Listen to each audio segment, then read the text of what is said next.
Selamat datang di channel Pemuja Malam. Jangan lupa like, share, and subscribe ya. Terima kasih. Episode 45. Ia tahu bagaimana caranya membahagiakan dirinya. Kak Jiwa, apa kabarnya? Nggak ngangkap bisa ketemu di sini, ucap gadis yang tak lain adalah Alia. Ia masih mengenakan seragam putih abu. Abu sebab memang ia baru saja pulang sekolah. Ngapain kamu di sini? Pulang sekolah bukannya pulang ke rumah, malah kelayapan, omel Jiwa. Alia abis ini ada kerja kelompok, jadi sebelum ke rumah Sani, Alia sama temen mau makan siang dulu. Ya kali numpang makan di rumah Sani. Ngerepotin itu namanya, ujar Alia panjang lebar. Nggak nanya, ketus Jiwa. Ih, Kak Jiwa jutek banget sih, sungut Alia.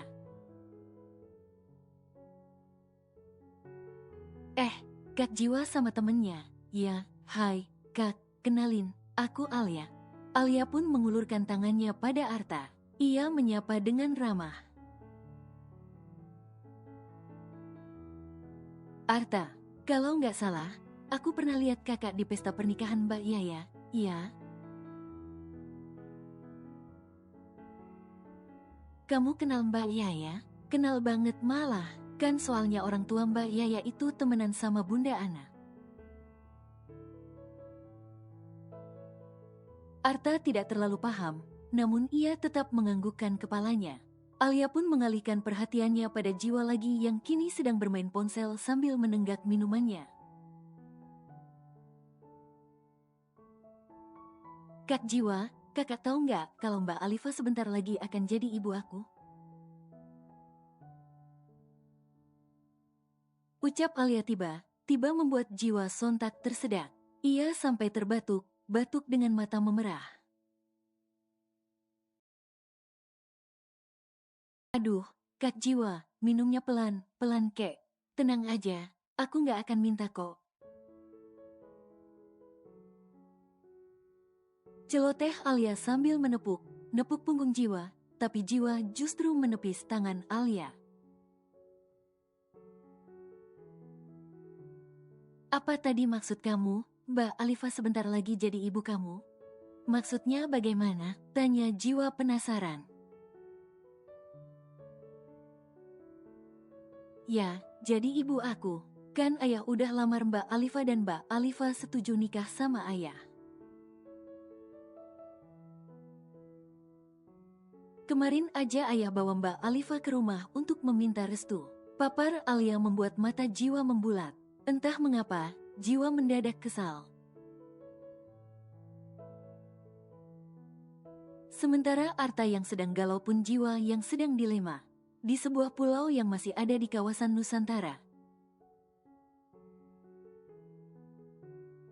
Tampak sepasang suami istri sedang melakukan snorkeling di salah satu perairan yang ada di Raja Ampat. Raja Ampat sendiri dikenal dengan julukan The Last Paradise on Earth atau surga kecil yang jatuh di bumi. Lantaran pesona alamnya yang sangat indah, Raffi tak ingin menyia-nyiakan bulan madunya hanya untuk berbagi peluh di atas ranjang. Ia juga ingin memanfaatkan momen itu dengan mengajak Yaya menikmati keindahan alam. Di salah satu surga dunia yang ada di Nusantara tersebut, termasuk dengan melakukan diving dan snorkeling karena wilayah perairan di sana benar-benar indah.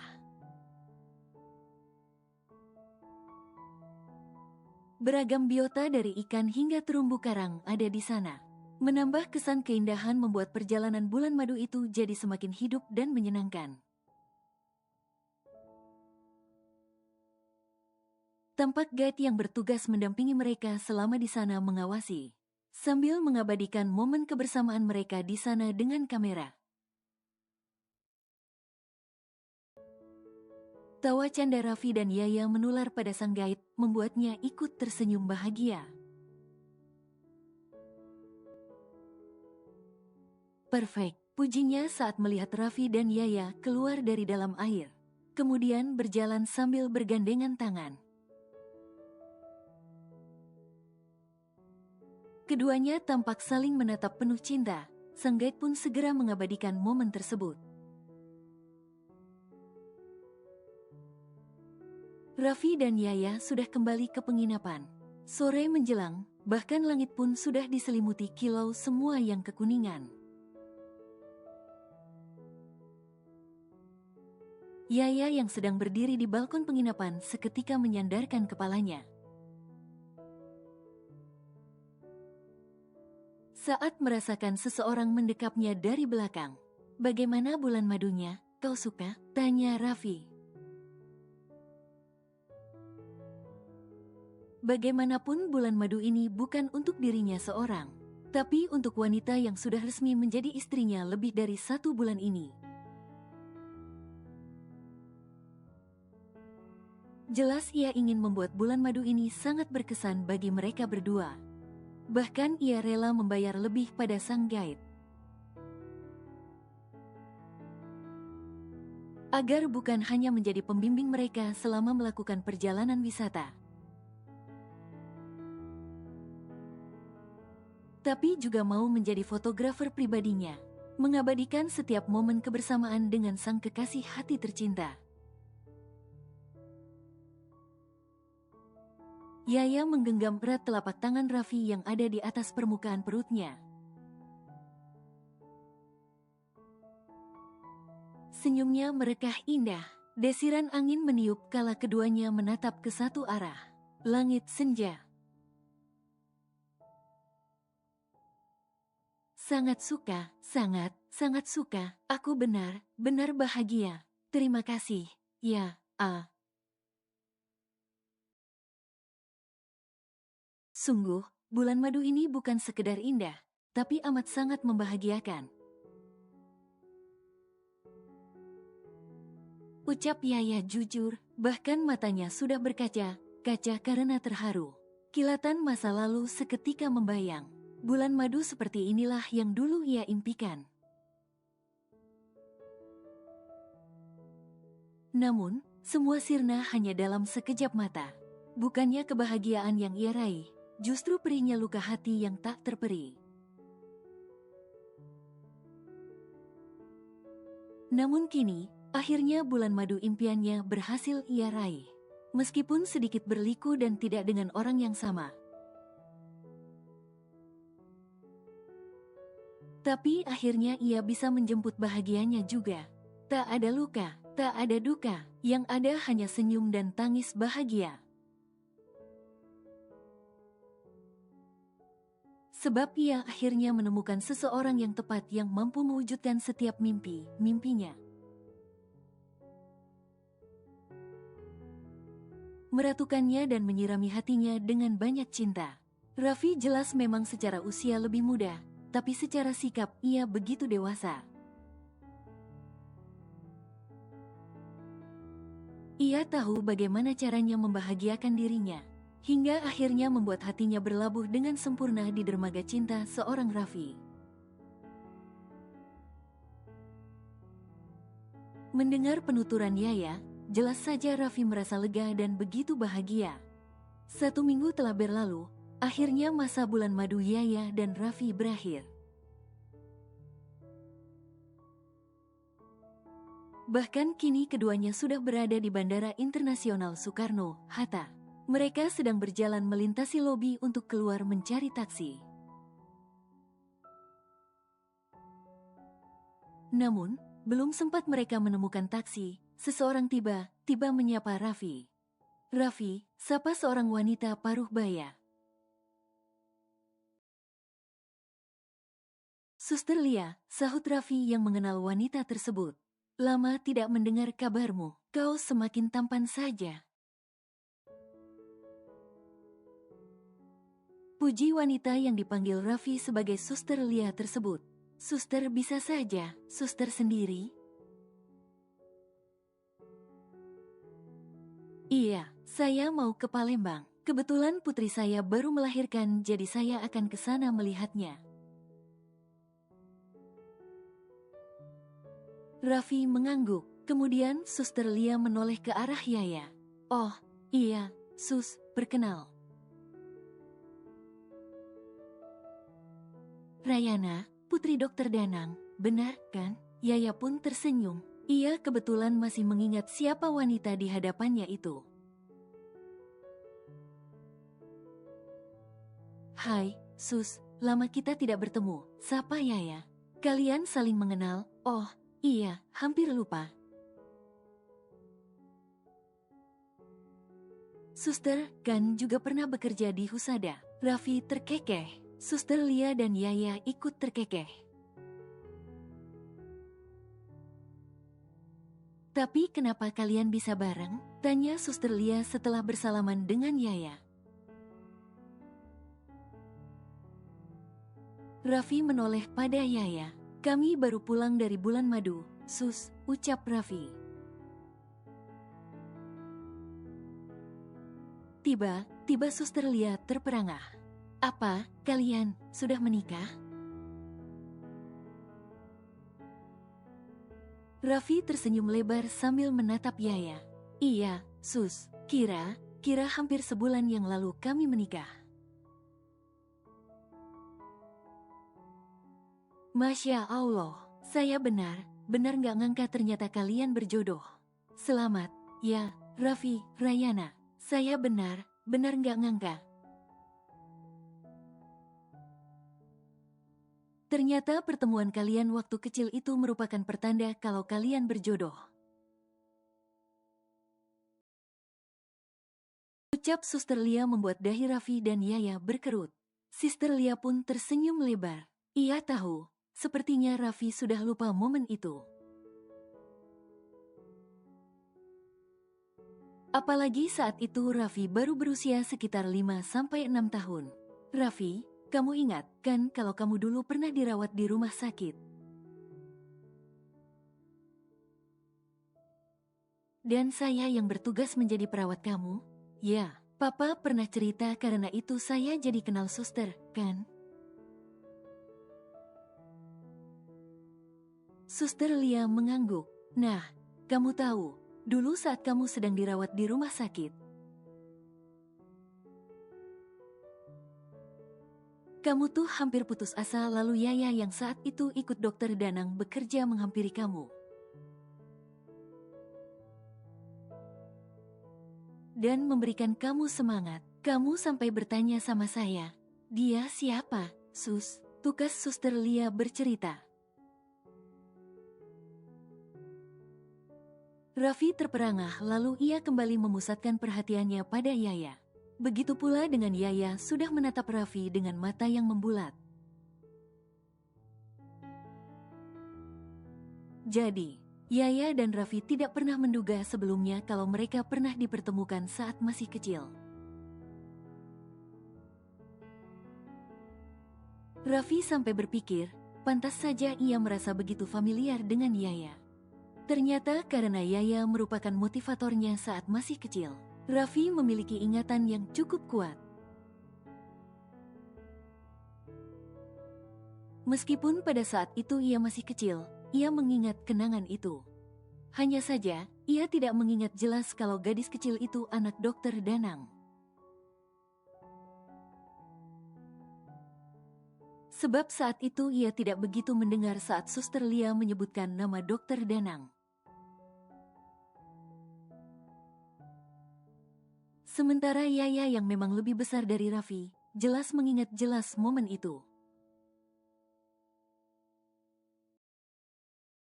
Kala itu ia masih kerap bolak-balik ke rumah sakit untuk melakukan kontrol.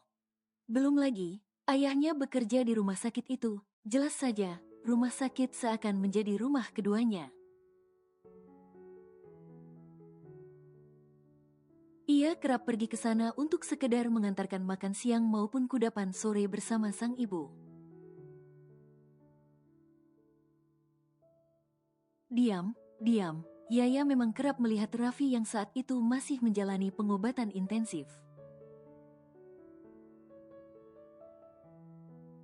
Namun, setelah Raffi dinyatakan sembuh, ia sudah tidak pernah melihatnya lagi. Sebab jadwal kontrol Raffi bersamaan dengan waktunya Yaya menjalani homeschooling. Karena masalah usia dan tidak ingin Yaya mengalami bullying. Karena usia yang tidak sesuai dengan teman sekolahnya yang lainlah. Mereka lantas lebih memilih homeschooling untuk Yaya hingga ia tamat SMA. Saat ia kuliahlah, baru Yaya benar membaur dengan teman sesama mahasiswa. Kamu tahu nggak, Ayang, saat kecil aku tuh nyaris putus asa dengan penyakitku. Soalnya saat itu permasalahan keluargaku cukup pelik. Mama sempat pergi karena kehadiran mama kandungku. Aku sempat putus asa, merasa dunia benar nggak adil. Saat bayi, aku dibuang Mama Gisela di depan pintu kontrakan Mama Ayu. Lalu dengan keterbatasannya, Mama Ayu tetap mengusahakan yang terbaik untuk membesarkan aku hingga akhirnya Mama dipertemukan dengan Papa dalam ikatan pernikahan. Pernikahan itu bukanlah pernikahan atas dasar cinta. Mama dan Papa terpaksa menikah sebab calon pengantin Papa kabur. Mama yang saat itu kerja sebagai ART diminta nenek nikah sama Papa. Dengan iming akan membiayai pengobatanku. Seiring berjalannya waktu, terbukti ternyata aku memang anak Papa. Mama Gisela yang sudah kembali dan ingin kembali pada Papa. Membuat Mama Ayu merasa sedih kemudian pergi. Aku bersyukur, akhirnya Mama memilih kembali karena nyatanya Papa lebih memilih Mama Ayu. Di saat Mama pergi itulah, kita bertemu. Seandainya kamu gak memotivasi aku, mungkin aku sudah tiada karena penyakit leukemia yang aku alami. Papa Raffi menceritakan sekilas masa lalunya. Ya Allah, ternyata nasib kita nggak jauh berbeda. Ya, ucap Ayu dengan mata berkaca-kaca.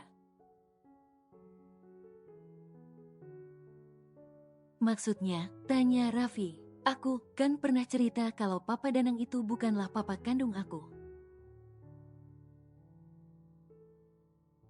Ucapnya yang langsung diangguki Raffi. Nah, sebenarnya ayah kandung aku tuh namanya Ariel.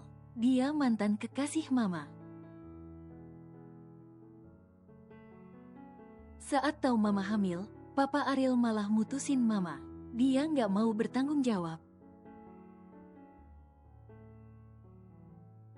Mama coba temuin orang tua Papa Ariel, Mama juga diusir. Apalagi kembali ke rumah, Mama kerap mendapatkan pelecehan sama ayah tirinya. Suatu hari karena kepergok nenek, akhirnya Mama ngadu. Tapi bukannya percaya, nenek justru usir Mama. Mama terlunta di jalanan. Mama baru ketemu sama Papa Danang saat usiaku 10 tahun. Kamu tahu, Mama dan Papa juga awalnya terpaksa nikah. Itu gara Papa kepergok di kontrakan kami. Padahal saat itu Papa tuh mau bantu aku yang sedang sakit. Setelah Mama dan Papa menikah, penyakitku kambuh. Setelah diperiksa, aku mengalami gagal jantung. Karena keadaan darurat, aku harus dioperasi.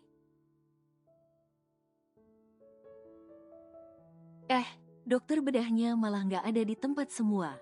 Untung aja ada kakeknya Alma yang mantan dokter bedah terbaik. Dia pun akhirnya turun tangan mengoperasi aku. Alhamdulillah, setelah itu, aku nggak pernah sakit lagi. Namun biar begitu, karena punya riwayat penyakit yang cukup berbahaya, aku mesti sering kontrol kesehatan, Papa Riaya yang juga menceritakan sepintas masa lalunya. Raffi cukup terkejut mendengar kisah masa lalu Yaya yang tidak jauh berbeda dengannya. Selain sama anak yang lahir di luar pernikahan, mereka juga memiliki orang tua sambung yang begitu baik.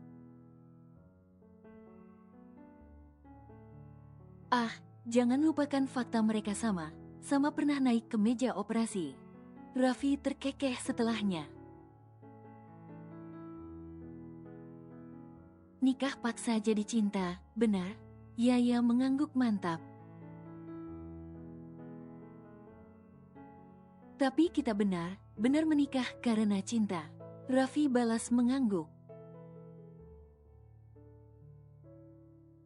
Jadi Mbak Ayang udah cinta nih sama Dedeh Raffi yang tampan ini? Goda Raffi membuat Yaya mendelik.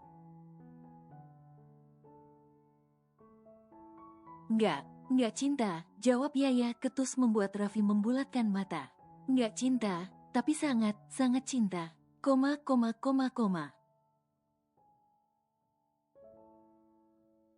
Setelah mengucapkan itu, Yaya pun segera beranjak dari kasur dengan berjalan terburu sambil tergelak kencang. Raffi mengulas senyum dan hendak mengejar. Namun tiba Yaya memekik sambil memegang perutnya membuat Raffi seketika panik. Sunshine, kamu kenapa? Raffi sontak melompat dari tempat tidur untuk menghampiri Yaya yang sudah berpegangan pada dinding. Raffi semakin panik saat melihat wajah pucat Yaya disertai bulir sebesar biji jagung mengalir di pelipisnya. Kediaman Madava tampak riuh. Semua anggota keluarga berkumpul untuk melihat Yaya yang kini berbadan dua sekaligus memberikan selamat kepada pasangan suami istri itu. Ya, Yaya hamil. Setelah drama kepanikan Raffi yang melihat Yaya mendadak kesakitan di area perut. Akhirnya mereka tahu itu karena ternyata Yaya sedang mengandung. Beberapa saat yang lalu, Raffi tampak panik melihat Yaya. Yaya yang melihat Raffi tampak panik pun berusaha menenangkannya. Ternyata, meskipun Raffi seorang dokter, ia tetap bisa mendadak panik. Saat melihat keadaan Yaya yang tidak baik saja, Yaya pun menggenggam tangan Raffi dan menenangkannya. Tenanglah, jangan panik, lirih Yaya, tapi... Shoot, tenanglah, dokter cintaku, ucap Yaya lagi yang sontak membuat Raffi salah tingkah sendiri. Ia lantas menarik nafas dalam, kemudian menghembuskannya. Merasa mulai tenang, akhirnya Raffi mulai bisa berpikir jernih. Melihat kondisi Yaya yang sepertinya sedang tidak baik saja, Raffi lantas segera menggendong Yaya dan merebahkannya di atas tempat tidur. Ia membenarkan posisi bantal agar Yaya merasa nyaman. Setelahnya, ia memeriksa denyut nadi Yaya, ingin lebih memastikan. Raffi pun segera beranjak dan mengambil peralatan medis miliknya. Kemudian kembali duduk di samping Yaya. Ia mengenakan stetoskop dan mulai memeriksa denyut jantung Yaya dan memastikan segalanya. Mau kemana? Tanya Yaya saat melihat Raffi beranjak dan berjalan menuju pintu. Mau cariin bibik, mau minta tolong sesuatu, ujarnya sambil tersenyum sumringah. Setelah keluar sebentar, Raffi kembali lagi dan duduk di samping Yaya. Ada yang sakit? Tanya Raffi penuh perhatian. Yaya mengangguk, kemudian ia merebahkan kepalanya di pundak Raffi. Kepala aku sakit, perutku juga kok kayak kencang banget. Nggak nyaman banget, kayak orang kekenyangan aja padahal tadi kan makan aku sedikit. Apa asam lambungku naik? Ya, ucap Yaya lirih.